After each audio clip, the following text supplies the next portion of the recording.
ঢাকাতে আসার আগ মুহূর্তে আবার আমাদের প্রস্তুতি চলতেছে। আজ আবার হঠাৎ করে চারদিকে এলান শুনে আমরা ভয়ে সবাই হাত পা আবারও ঠান্ডা হয়ে আসতেছে। গতকালকে তো ডাকাত হামলা করার কথা ছিল, কিন্তু আসতে পারেনি চারপাশ থেকে লোকজন আসার কারণে। আজ আবারও মাইকে এলান করতেছে আশেপাশে ডাকাতি হচ্ছে। তাই এখন হঠাৎ করে রাত্রিবেলা কী করবো, তাই আগ মুহূর্তে এসে স্প্রের বোতল একটা রেডি করে নিলাম।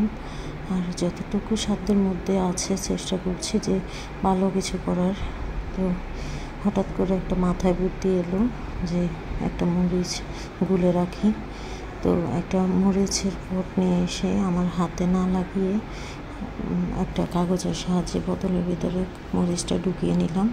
এরপরে স্প্রে পাইপটা লাগিয়ে নিলাম।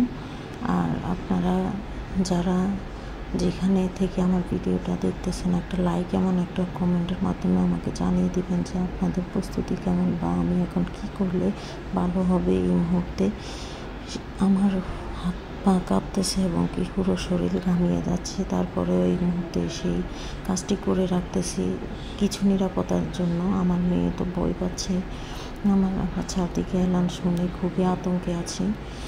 জানি না কি করব, বুঝতে পারতেছি না এই মুহূর্তে আমি কি করতে পারি। আপনারা কেউ চাইলে আপনাদের মতামতটি জানিয়ে রাখতে পারেন। একটা স্প্রেও রাখলাম হাতের কাছে।